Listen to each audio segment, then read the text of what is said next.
Hey, what up, guys? Welcome back to another episode of the Golf Parfection podcast. I'm joined here once again with my co-host Matt Souza.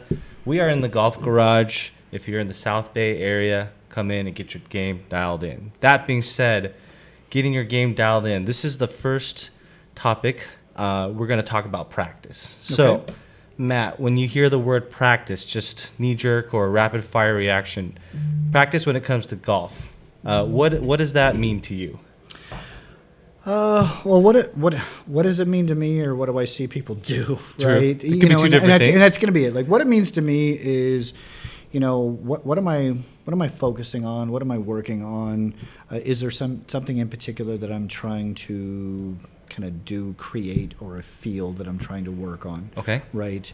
Versus the idea of just going out to the range and hitting two large buckets of balls and having no idea, no alignment, no purpose, no anything, and then having the expectation that you're going to get better. Right. Got it. Yeah. Then it kind of goes to, like, are you practicing to have a better golf swing, or are you practicing to be a better golfer? Because those they're two different things. Right. Right. Because if you're practicing to be a better golfer, then you better be on the putting green. You better be on the chipping green.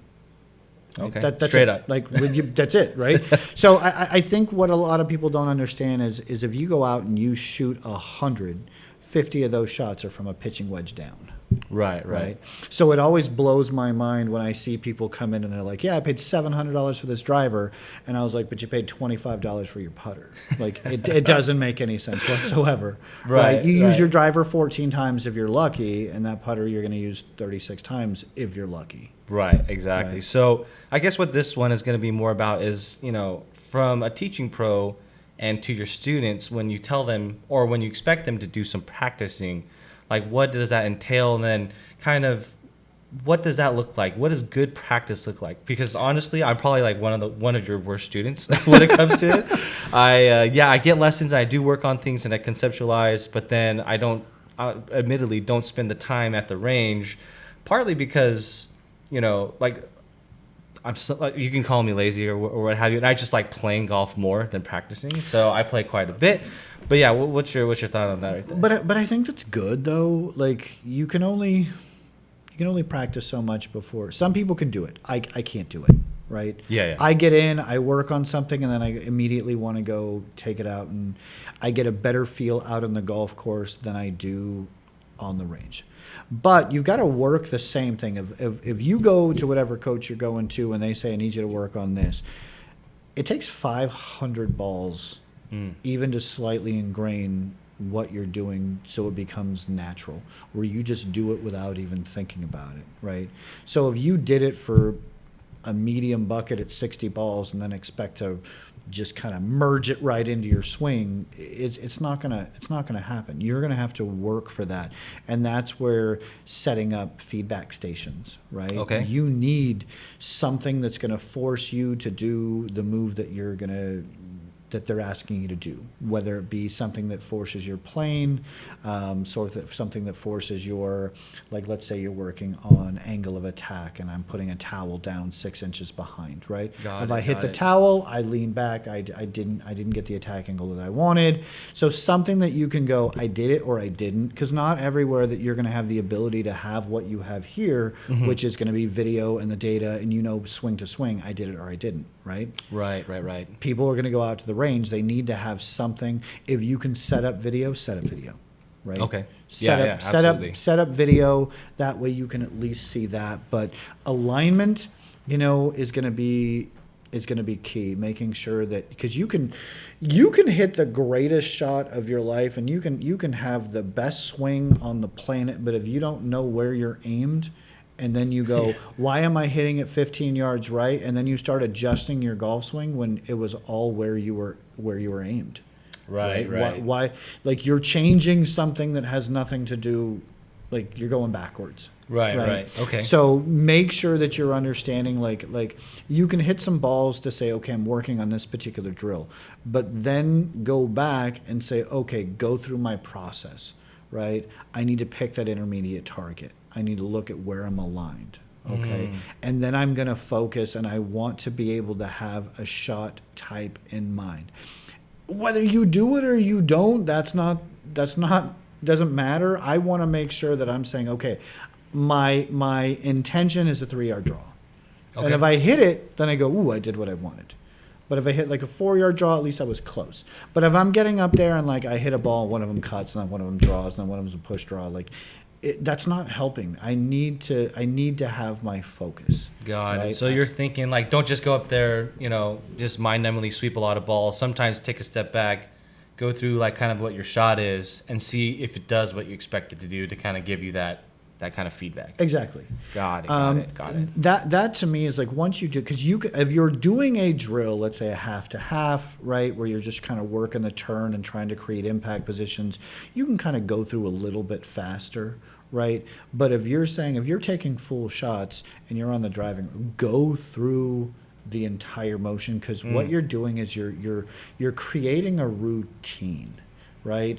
And you look at early Tiger to Tiger now.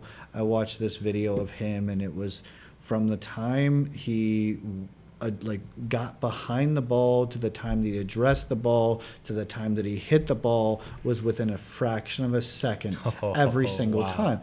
It took the same amount of time, right? But he's created this routine because he did it every single time. I see. Right? So when you get up and one time you take 2 practice swings and the next time you take 27, like you're already overthinking it and you've got a lot of stuff going on. So if you create the same routine, right? And again, you're breaking down practice to play, but you've got to be able to play while you're practicing. I know it sounds kind of corny, but it's the same thing. It's the same thing like I would say, okay, don't go out and hit 75 7-irons in a row. Right? Okay. Yeah. So you're going to, let's say you've gone through your drills. Your coach said, hey, I need you to do this, this, and this. And you did it. Okay. And let's say you got 30 balls left and you're going to hit some, right? Then you're going to go, okay, pick my target. I'm going to hit a driver. Okay. And then I'm going to hit a 7-iron. And then I'm going to hit a wedge. Okay. Right? Because you don't hit 75 7 on the course. On the course. You need to mix it up to have that again routine. Like you want to play holes in your head that you can say, when I do my outdoor practice, I'll do it at Santa Teresa. So I'll go, okay, what am I hitting? I'm hitting hybrid off of 1, right? Okay, I need hybrid little draw. And then I'll hybrid little draw in a sand wedge, right? And then I'll play 2. Okay, I want to cut driver around the trees, right? So I'm trying to put shots together on the range that would mimic what I would do out on the golf course. Got it. I think that's a great thought right there. Is like, yeah, sure, you might want to just sweep a ton of balls on a single club, but you never do that. So, sure, if you want to work on a swing mechanic or whatever, that's fine. But like, at the end of the day, you're not scoring on the driving range, right? You're going onto the course, and so mimicking, what you would. I think I like the example of like playing Santa Teresa in your mind, or San Jose Mina, or any local course. Like thinking, okay, I take driver here. Normally, I hit, a 7-iron here, and then I hit a wedge if I miss. I think that's a really good thought to have. So, that being said, let's just walk through some of the, I guess, parts of the range, and say how you would approach practicing at each individual station, so we can give our viewers like a kind of like a visual, like mental picture. So I go to the range, get a drive. Like, what would you do at the range? Just minimal, like for your everyday average golfer, minimal tools, like just whatever's in your bag. At the driving range, you have a bucket of balls. What's your approach?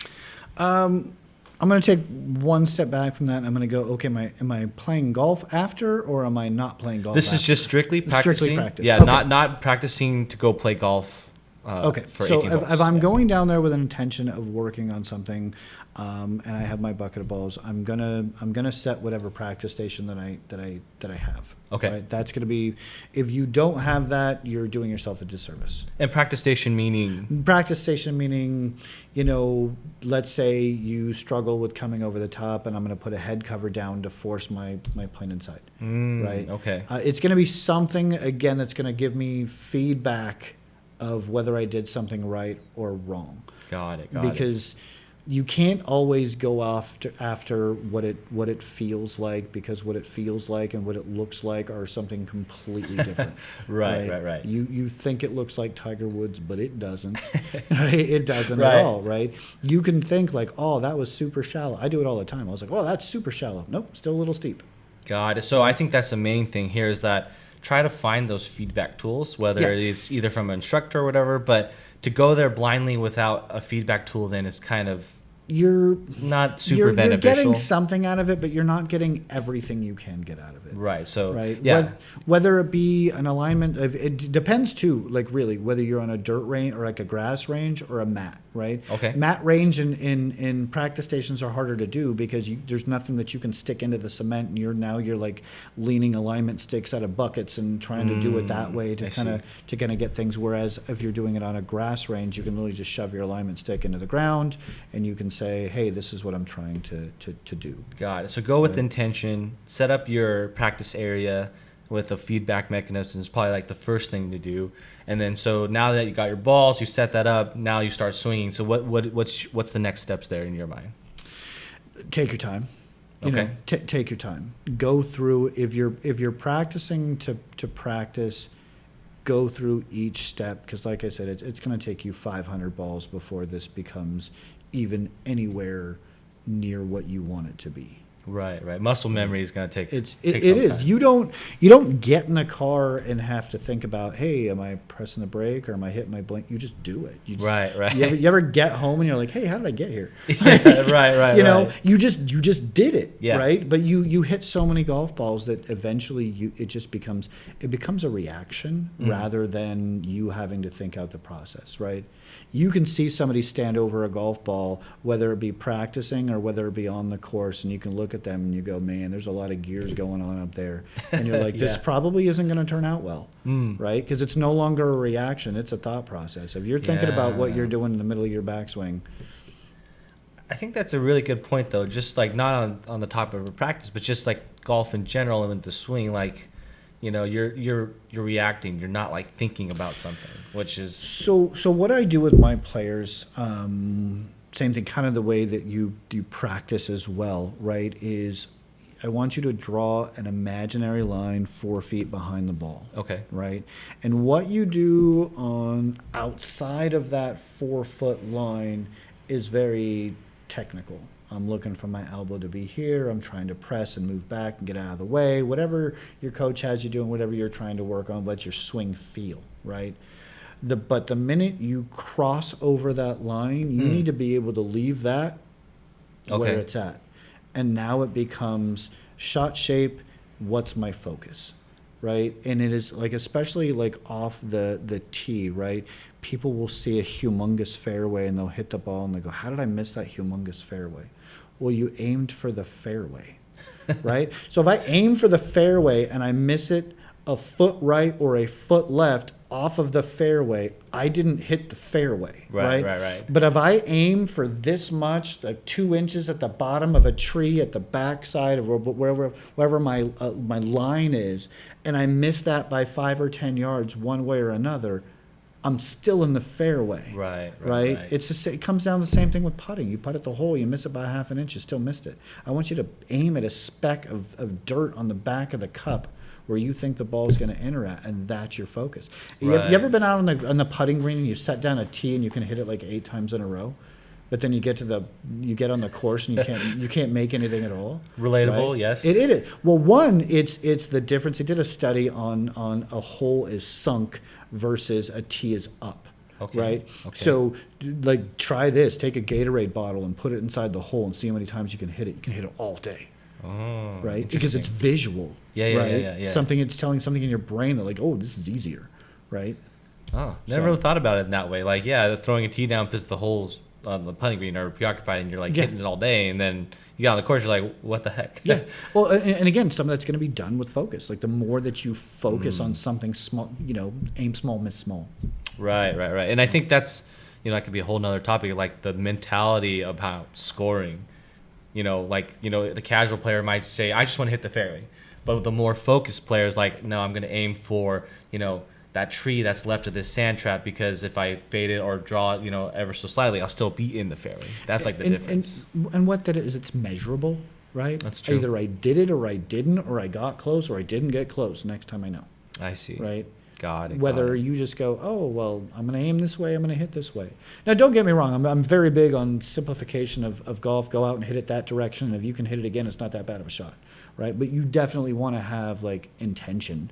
I want to do this. I have to have a visual, right? It's kind of like, you ever like, took a crumpled up piece of paper, you turn around, you see the trash can, you just instantly go, and you just Right. dunk it, Right, right? Because you saw it in your head and you just did it, right? And it's the same thing. If you think, well, I may scull this, or there's water left, there you go. Like, you just instantly put that thought in your head, and next thing you know, you're in the lake. Got it. So so you're at the range. You're behind the ball, thinking about one thing. Then once you pass that 4-foot line, It goes right back to, what's my line? What's my intermediate target? Am I aligned to that target? And then go. got it. Right? Got it. Even, I tend to struggle sometimes, and I'm trying to get better, of taking too long, Okay. right? And then it becomes, again, thinking about something, right? And one of the things that I really, really like about Daniela is it's one practice swing and going, right? That's a good one to. It's just good way to one go. practice swing and then done. Yeah. And I'm like, that's the quality of somebody who just trusts what they're doing. Got it. So like that should be something a lot of people should aspire to, and to practice, at the range, like go through those motions, go through like, hey, this is how I'm gonna do it on the course. So I really don't see that a lot on the range, but I know people who probably do that. But yeah, me personally, now that I'm thinking about that, that's something how I should approach it a little bit more. So yeah, definitely appreciate that insight on, hey, this is how I would practice. I think the main thing is that, yes, have your feedback tools, and then once you're working on swing mechanics, save some remainder of the balls to go through that exercise of playing a hole. I think that would be a really well, and to like you ever like hit balls and like you don't even move your feet and you just drag your 7-iron, you grab the next ball and you just hit it, and you drag it and hit it and drag it and hit it. You never approach a ball like that, right? You're That's always true, approaching yeah. a ball from a different direction. You're walking it from behind, and then you're addressing the ball, and then you hit the ball, right? So you can't get to that level of, not unconscious, but level of focus if you don't even practice the motion while you're on the course. So That's yeah, it. this is a great point there. So that's the driving range, your suggestions for about practicing in that regard. What about short game areas? So this is kind of these next two topics, short game area and putting green, I feel like are the ones that aren't obviously practiced enough. But I would like to get your insight from, teaching pro, like what would be a good way to take advantage of a short game area and a putting green, like in general. So like short game area first, like what would you expect? Like first get some range balls and then spend 70% of your time on the chipping green. Find some buddies, long time student of mine, Lauren.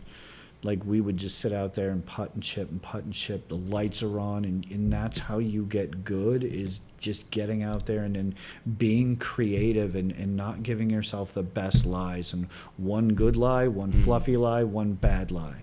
And then you're going to say, am I hitting it low? Am I hitting it medium? Am I hitting it high? Right? And then, so like what I'll do when I'm caddying for some of my players is like, I'll take a tee and I'll put it 4 feet behind the cup, and I'm like, okay, you're going to chip it up. This one's going to be low, and if it doesn't go in, I want it between the hole and the tee. So it gives us, I want here's where your landing spot is. I want you to pick your landing spot, right? But it's the same thing. It's like, go up and look at the hole from behind. What is it doing, right? What is it doing? Like, I understand you got to do it if you're playing and it's a Saturday morning. You don't want to spend 15 minutes reading how your chip's gonna hit the green and run out. But you do want to at least look at it from both sides. Look at the slope. Kind of go through those routines. But again, setting what your goal is. I want to hit a low runner. I want to hit a mid spinner. I want to hit something high and soft. But ultimately know what you're better at, right? Sure. And then 2, statistically, what's going to work best. Got it. Everybody loves the high flop, and you just don't, unless you absolutely have to, like, don't break that out of the bag. Like, if you're short-sighted and you got to hit it over a bunker, then then yeah, you're going to have to hit that shot. But anything else is like, understand, like, if you took 5 balls and let's say the cup is 20 feet away and I got to roll them to the cup, my dispersion, my average distance away from the cup is going to be shorter than if I took 5 balls and I threw them 20 feet in the air and then I tried to judge where they would land and where they would roll out, right? It's easier. If I only have to judge one thing, which is length, versus now I have to judge height and length, and then hopefully it's, what if it checks, what if it doesn't check, right? So understanding that, like, understanding, like, again, the quicker we get the ball on the ground, the better. Right, for sure. So that being said, like, I like what you said in terms of, intention on chips. For me, when I would go to the short game area, I'd kind of just chip a bunch of balls, but I didn't really think about, maybe I should hit this one, try to hit this high and stop it quick, or let this one run out and then let it run, a couple feet past. So that's kind of what you suggest on practicing, is then just think about types of shots and vary it like tremendously throughout the green. Yeah. And even like your landing spot, put an alignment stick out there and say, okay, I need to land over this alignment stick, but have it stop before the hole. And then you just keep moving the alignment stick closer to the hole, closer to the hole, closer to the hole. So then you're going to have to change trajectories in order to get that ball to land on the other side of the alignment stick, but stop short of the hole. Yeah, I think that's really good. I mean, I didn't really, I've thought about doing that before, but obviously not the best practicer in this world. So yeah, doing those little things around the green is probably tremendous in terms of just saving strokes. Yeah, well, too, it's hard, if you have like a practice facility like a Coyote Creek, something like that, where it's got this humongous short game area and there's not 20 people around you, because it's hard to work on that flop shot when you've got a guy trying to putt 12 feet from you and you're afraid you're going to blade it into his ankle. Right. Yeah, totally get that. So yeah, no, great tips on what to do around the short game area, and I think You hit it up, on its head, basically saying, make it fun as well. Like if you can, I think probably practicing, is much more fun with a friend or a buddy, right? Just little games that you can play, getting up and down, that way you're working on both the chipping and the putting. Because again, it comes down to the same thing that we were talking about before, is like changing clubs, right? If I hit 7 chips, but what if I hit 1 chip and then I putt it afterwards? Right? If I chipped it and then I putted it and then I chipped it and then I putted it, that's what I'm going to do out in the course. Yeah, right? Yeah, that's true. I don't get to drag another one and be like, nope, that one didn't work. Right? Yeah, definitely. Yeah, keeping that in mind again, like practice how you would play on the course to try to better ingrain the feeling and the routine. I think that's great advice. So coming down to the last section, okay, the putting green. So debatably, probably is one of the most important things, right? Like, what do you do specifically, or tell your students to do, like on a putting green to practice? And again, it's practice. Am I practicing to play? Am I practicing to practice? If I'm practicing to practice, it's all speed, control, distance. Like, how well can I control my speed, right?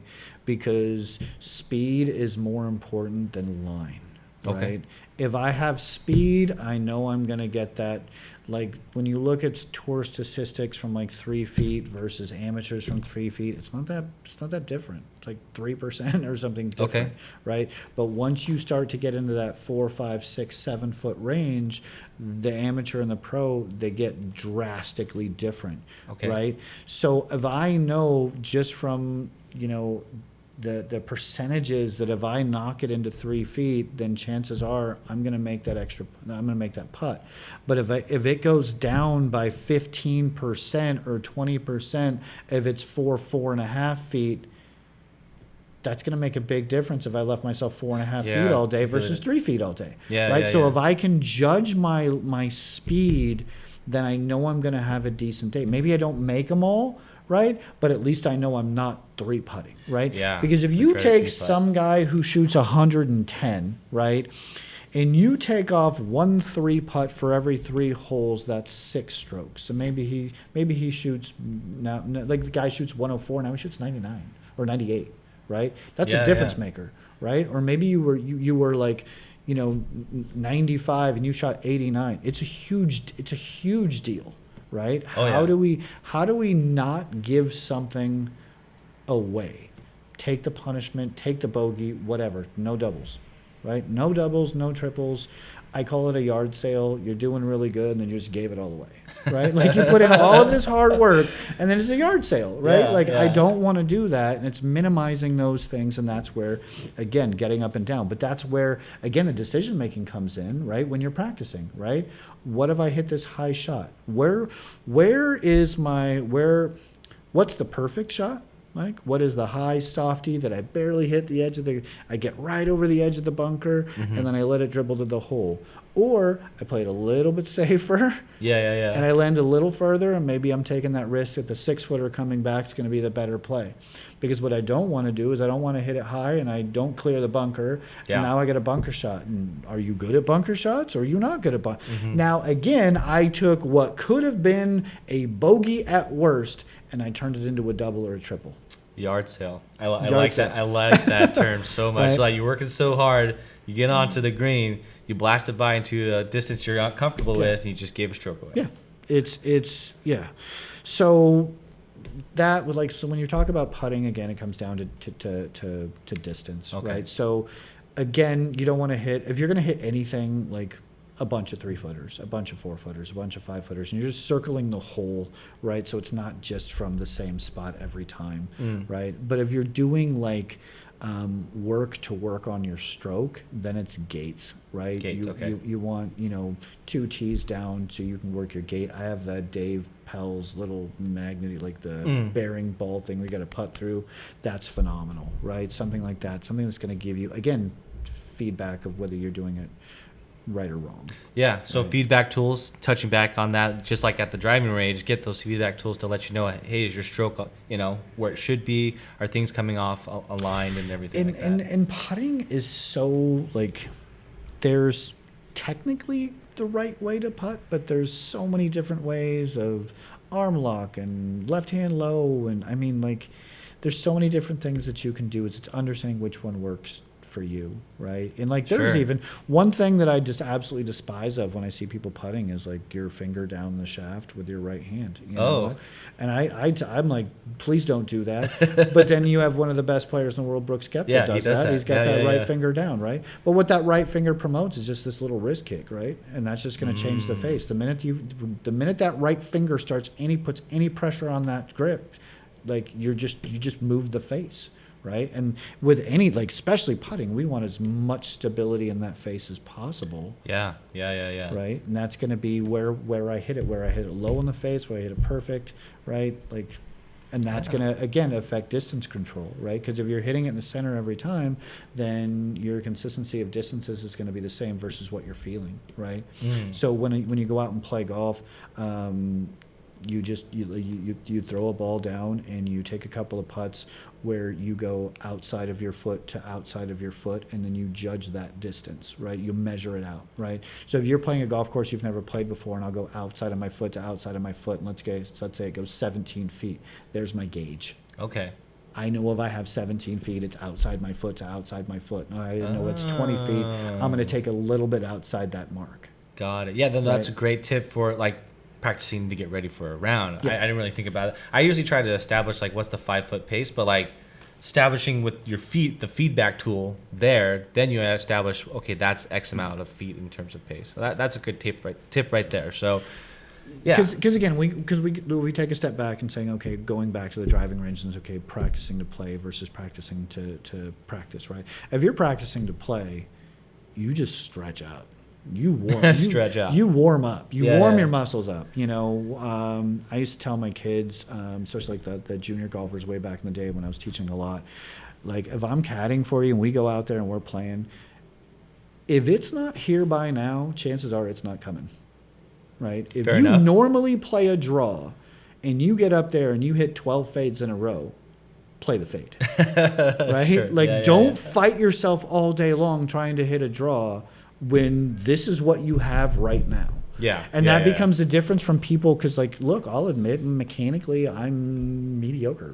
There's tons of stuff that I look at my golf swing and go, that's terrible. I hate it. But I can do it over and over and over again the Yep. majority of the time, right? How do I get the golf ball? I had one guy like way back when. This guy, he was like a +3 or something, super good, right?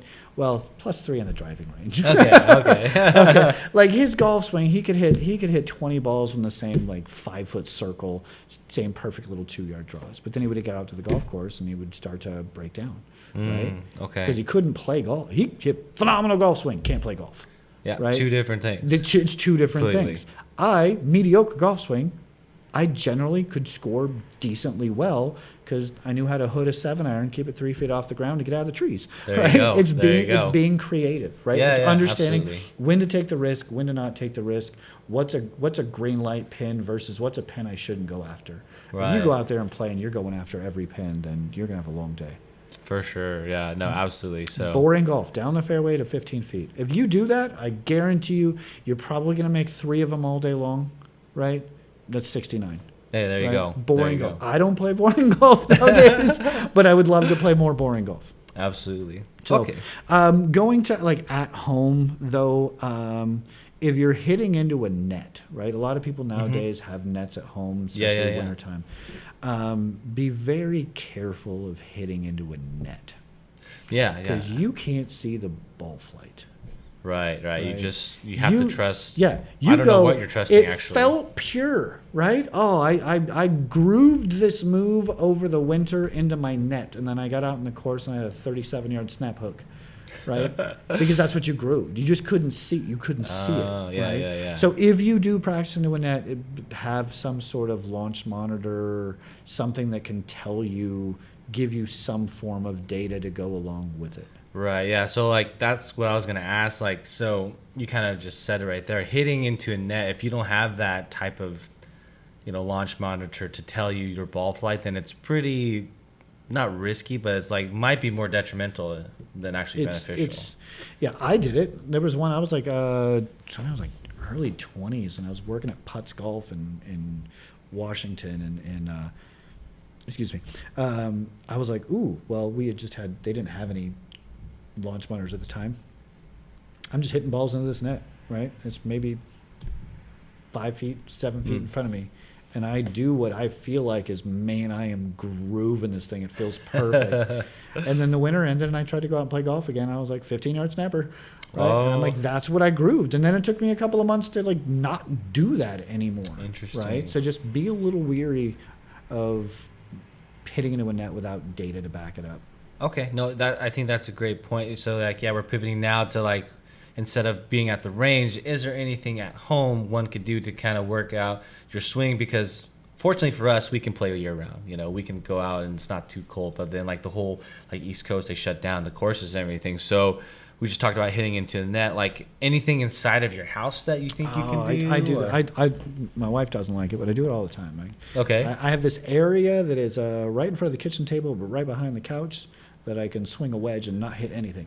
Okay. Right? But no, seriously. But when you do that though, like it's working on something. Again, the purpose of what move you're making, and if I have a pool noodle in my hands, and then I'm setting it in my left arm, and I'm trying to make it parallel or perpendicular to my line. Something that says, okay, I'm turning, I'm doing this. There's you can ask your coach for anything that you can do inside the house. They're going to give you like 8 drills. Okay. But to do certain little things inside the house, putting your butt up against a wall and just continuing to move to make sure your spine angle is staying the same, right? Because it's probably the biggest thing. Like spine angle is so humongous when 90% of the people that come to me, are standing up through the shot, right? Yeah. And again, there's going to be some sort of compensation. If I stand, then my right arm is going to want to release more to get to the ball. Right. Right. And if it does that, right, then chances are I'm hanging the face open, and then you wonder why you hit it right. So if you were to put your butt up against a wall and you just work that with an alignment stick, right, and you just keep turning, and if the butt stays on the wall, then your spine angle is staying the same, right? And again, it's grooving stuff like that. So yeah, definitely Right. some benefits to doing, like, it's more like getting to the positions, right? Mm-hmm. So I think that's a good point. We're fortunate enough, but some people who can't get out to the range because it's snowing or whatever, there are things at home that you can do then that you say with confidence will be beneficial. Oh, absolutely. Like Got it. even in takeaway, you can set up against a wall.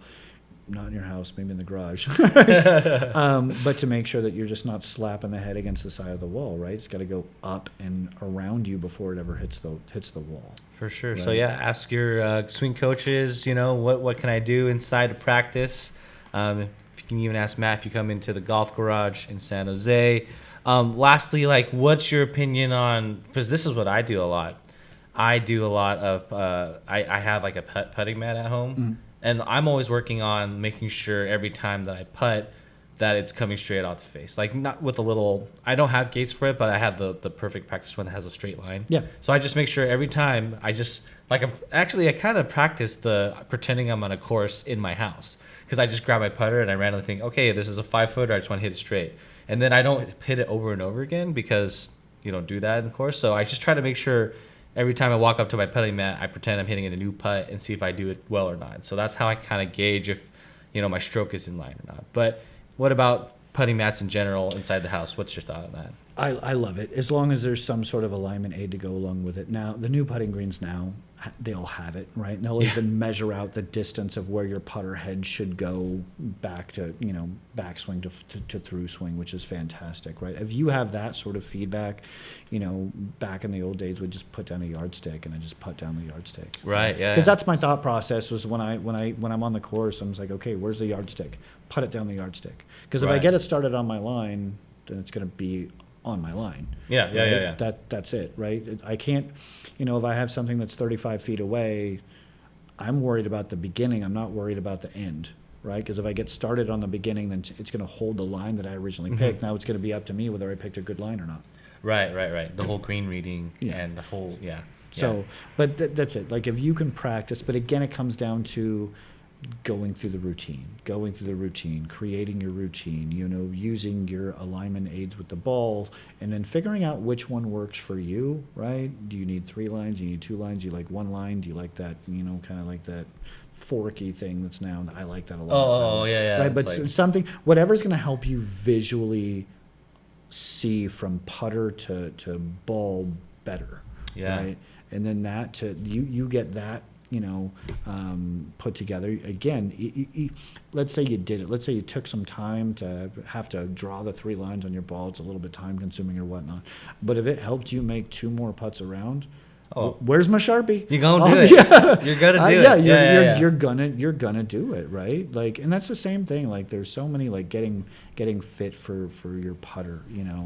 I want to do it myself, because if somebody said, hey, like, if I fit you for a putter and it's going to take off, 2 strokes around, but it's going to cost you $600, I was like, who do I write the check out to?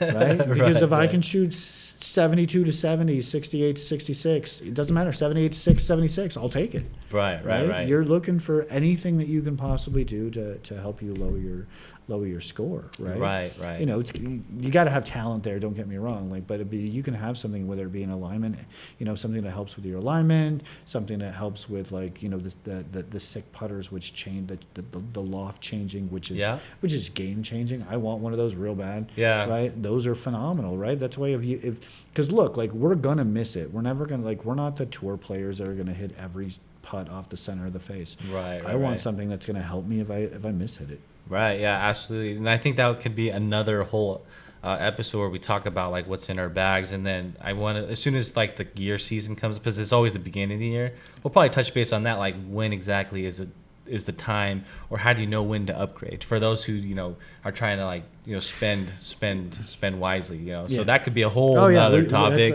That'll be a good one. So stay tuned for that. Pivoting back now to the final 2 points here.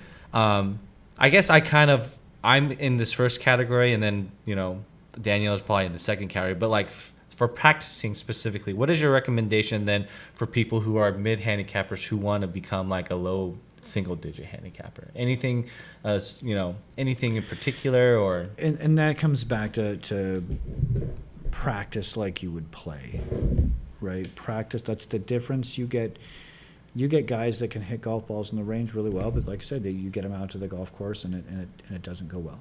But if you're practicing, like I would rather have you go out to Santa Teresa in the evening and play 9 holes after, like there's not a lot of people going out, and drop 3 or 4 balls from different yardages and stuff that you're working on, and put it together out there, right? You can put it together all you want on the driving range. Eventually you're going to have to take it to the course. Right. Yeah. And if you don't feel comfortable on the course, then you've lost before you've begun, right? Good point. I want to be super comfortable saying, oh, I'm working on this move. What does my divot look like, right? Because if I'm hitting off of mats, I'm not going to see that divot. Right. Yeah. Yeah. What is the spin when it actually hits the green? Is it checking? Is it running? Right? What is happening? And it's an actual distance, because that's the problem too. Is like you go out to the, like, you know, unless you've got perfect eyesight. Like my eyesight's decent, but if I hit a 7-iron 195, I don't know if it will. I don't know whether it went 195 or 191 or 198. Like I don't know, right? So I want to be able to work that out on the course. God, no, yeah, good. I think the main takeaway, we've been saying it all day, is practice how you would play on the golf course. I think for people who are like my level and want to get better, I think that's a great point. So now we're getting into probably the more serious questions for those competing golfers. Like, what would you suggest to them? You're not your average Joe. It's probably like your plus, or your plus handicaps, or your scratch golfers. What do you suggest to people like that who are pretty good? So when you're like a competitive, let's say you're like a +1, +2, +3 golfer, you're not gonna have this like aha moment where you go, now I'm a +7, right? Like it's you don't make that jump that fast, right? You're gonna go like, how do I shave a quarter stroke off a round? Quarter stroke. To even conceptualize that. But you know what I'm saying? Look, like let's say 1 quarter stroke off of a 4-day event makes you 1 spot less, right? You finish at -9 versus -8, which is changing how much money you're making, right? And that comes down to, where am I giving strokes away? What am I doing?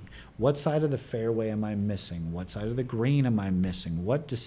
How's my decision-making process? Am I taking the risk at the right time, right? And that just becomes being a little bit smarter, going through all your routines. I was just having this conversation with Daniela the other day, and I was like, what do you do differently? Because when I caddy for you, you shoot really low scores. And she goes, I kind of just rush. Like I just don't, like, and I'm going like, okay, I'm a full-on caddy. Like I'm running up to the green. I'm like, I'm counting it off. It's 47 paces.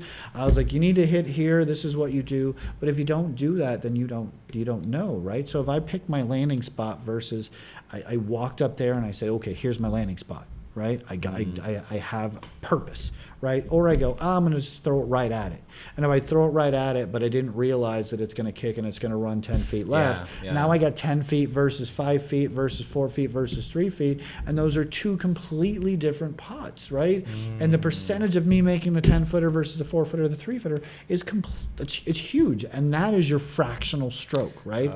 That is, I got that one. I was able to get up and down. The big thing too is giving yourself an opportunity. I was incredibly proud of Daniela. We played Del Monte this last week. Super cold. It's windy. Oh yeah. Like if you thin one, you're gonna feel it all the way into your, like, it's gonna your elbows are gonna hurt. Yeah. Right. And every time that she made a mistake, she was able to, whether it be from 30 yards or right around the green, the next shot gave her an opportunity. And that's the word. Did I give myself an opportunity to save par? If I'm 3, 4, 5, 6 feet away, you've given yourself an opportunity, because there's a good percentage that you can get up and down from there, right? But if I'm 30 yards away and then I leave myself 25 feet, my percentages of making that putt are so minute that I really didn't give myself an opportunity to make that par, right? Got it. So with her out there, like, we kind of caught some tough lies out of the rough, and then, she left it 15 yards short with a wedge or whatever, and then she'd throw it up there 4 or 5 feet. Some she'd make, some she wouldn't make, but she gave herself an opportunity every single time, and that's how you score. Right? she put up 5 birdies and she ended up shooting even par, just because the greens at Del Monte are so small. Oh gosh, really they are very yeah. difficult to hit. And she missed a 6 by, like, she hit it to 3 feet. She missed a 3-footer, right? And that would have put her at 3 under at the time, But that's the difference between people who are like competing and playing. If you go through that routine versus just getting up and going through the motion. Where's your line? What are you doing? Where are you aligned? Right? What are you, again, having some sort of purpose and knowing where you're going to miss and where you're going to, because I'm a protection player. Back earlier in my day, I was a risk taker. I was like, oh, you want me to hit Throwing this? Darts. I was like, you want me to hit this cut 2-iron out of the rough over the water? Sure, I'll do it. And then you dunk it, right? And then next thing you know, I'm trying to make eagle and turns into bogey. Right? Yeah. Now it is, playing, I'm older now, so I play a little smarter, right? But wiser. it is like, what's my miss? What's my tendency, right? Yeah. Would I rather have 15 feet and try to make it, or do I want to go with that back tuck left pin when I know I overhook things? And now if I overhook it, now I've left myself short-sided to that same pin, and now there's a good chance I'm not getting up and down, and I turned what could have been a 15-foot birdie putt, which is going to leave me a decent percentage of making it, to trying to get up and down from off the green to a short-sided pin, which chances are percentages I'm going to make bogey. Again, do that 3 times around, and your 72 turns into 69, your 81 turns into 78. It's a big deal. Yeah, for sure. So just like for those competing golfers, that's kind of the next level. You're like hyper analyzing everything to give that quarter stroke back across 4 rounds. I think that's I never even thought about that, because obviously I'm not shooting those kind of numbers. But that being said, I think this was a good podcast for insight into practicing golf. It was great hearing from you as a teaching pro, how to go about that. And I think leave a comment down below if you do practice or you don't practice. What do you do for practicing? We'd like to hear from you. But I think we're gonna go ahead and wrap this one up. This podcast is available where podcasts are streamed everywhere. And hope you guys enjoyed this one. Keep chasing, and we'll see you in the next one.